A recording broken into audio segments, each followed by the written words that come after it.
Abd al-Qadir al-Jilani, Le secret des secrets, Sir al-Asrar, chapitre 19.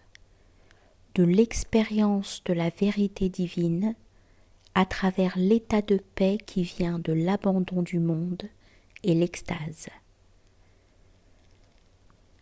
De nombreux versets du Coran et de nombreuses déclarations du prophète, que Dieu le bénisse et lui accorde la paix, et des saints décrivent ces états. En voici quelques-uns. Dieu dit dans son Coran: « Les peaux de ceux qui redoutent leur Seigneur frissonnent à l'entendre. Puis leur peau et leur cœur s'apaisent au rappel d'Allah. Voilà le livre, guide d'Allah par lequel il guide qui il veut. » Sourate 39, les groupes, verset 23. Et aussi: est-ce que celui dont Allah ouvre la poitrine à l'islam et qui détient ainsi une lumière venant de son Seigneur est meilleur? Malheur donc à ceux dont les cœurs sont endurcis contre le rappel d'Allah. Sourate 39, les groupes, verset 22. Le prophète alayhi salatu wassalam a dit: une seule inspiration divine qui coupe quelqu'un du monde et répand sur lui le reflet des attributs divins, lui montrant les signes de l'unité divine, vaut autant que l'expérience des deux mondes. Et celui qui n'a pas fait l'expérience de l'extase et reçu par ce moyen la manifestation de la sagesse et de la vérité divine n'a pas vécu.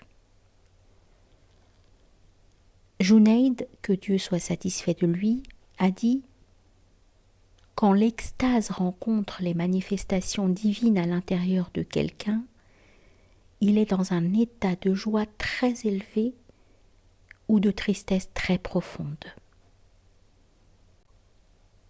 Il y a deux formes d'extase: l'extase physique et l'extase spirituelle. L'extase physique est un produit de l'ego. Elle ne procure aucune satisfaction à celui qui l'éprouve. Elle est sous l'influence des sens. Elle est souvent hypocrite, se produisant de façon telle que les autres la voient et l'entendent. Cette forme d'extase est dépourvue de toute valeur parce qu'elle a un but, elle est voulue. Celui qui en fait l'expérience continue à penser à ce qu'il peut faire, à ce qu'il peut choisir. Il n'est pas bon d'accorder la moindre importance à de telles expériences. L'extase spirituelle, par contre, est un état totalement différent, un état causé par un débordement d'énergie spirituelle, des influences extérieures, la récitation d'un beau poème, le Coran chanté par une belle voix, l'exaltation apportée par une cérémonie soufie de dhikr peuvent en général provoquer une élévation spirituelle. Celui-ci se produit parce que dans ces moments-là, la résistance physique de l'être est annihilée. La volonté, la capacité de l'esprit à choisir et à décider sont dominées. Quand à la fois des forces du corps et celles de l'esprit sont amoindries, l'état d'extase est purement spirituel. Vivre ce genre d'expérience est bénéfique. Allah le Très-Haut a dit: « Annonce la bonne nouvelle à mes serviteurs qui prêtent l'oreille à la parole, puis suivent ce qu'elle contient de meilleur. Ce sont ceux-là qu'Allah a guidés, et ce sont eux les doués d'intelligence. » Sourate 39, les groupes, versets 17 et 18. Le doux chant des oiseaux, la vue d'amoureux sont parmi les causes extérieures qui font bouger l'énergie spirituelle. Dans cet état d'énergie spirituelle, ni le mal ni l'ego n'ont leur place. Le démon opère au sein des sombres royaumes des actions de l'ego et n'a pas droit à la parole dans les royaumes lumineux de la miséricorde. Dans le royaume de la miséricorde et de la compassion d'Allah, le mal se dissout comme le sel dans l'eau, de même qu'il s'évapore lorsque quelqu'un récite la phrase divine « La hawla wa la quwwata illa billahi al-aliyyul azim » Il n'y a de force et de puissance qu'en Dieu le glorieux, l'exalté. Les influences qui incitent à l'extase spirituelle sont décrites dans ces paroles du prophète alayhi salatu wassalam. Les versets du Coran, les poèmes d'amour sages et merveilleux, et les bruits et les voix qui expriment le désir ardent illuminent la face de l'âme. La vraie extase est une conjonction de la lumière avec la lumière, quand l'âme de l'homme rencontre la lumière divine. Allah dit « Les bonnes sont pour les bons et les bons sont pour les bonnes ». Sourate 24, la lumière, verset 26. Si l'extase provient de l'influence de l'ego et du démon, il ne s'y trouve pas de lumière. Il s'y trouve l'incroyance, le doute, le reniement et la confusion. Les ténèbres engendrent les ténèbres. C'est ce qui revient à l'ego. À cela, ni l'âme ni l'esprit n'ont leur part. Allah dit « Les mauvaises sont pour les mauvais et les mauvais sont pour les mauvaises ». Sourate 24, la lumière, verset 26. La manifestation de l'état d'extase comporte également deux formes. La manifestation de l'extase physique est soumise à la volonté, alors que l'extase spirituelle est au-delà du choix personnel et de la volition. Dans le premier cas, les signes apparents sont du domaine de la volonté.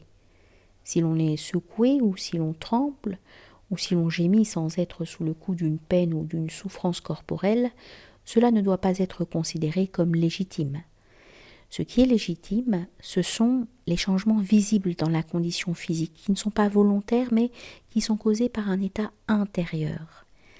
Ces manifestations involontaires sont le résultat de l'action d'une force spirituelle sur laquelle on n'a aucun contrôle.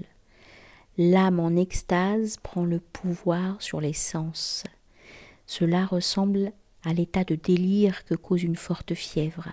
Dans ce délire, il est pratiquement impossible de s'empêcher de se secouer, de trembler ou de se raidir, car on n'a aucun ascendant sur chacune de ces manifestations externes. De la même façon, quand une énergie spirituelle démultipliée submerge la volonté de l'esprit et du corps, l'extase est vraie, sincère et de nature spirituelle.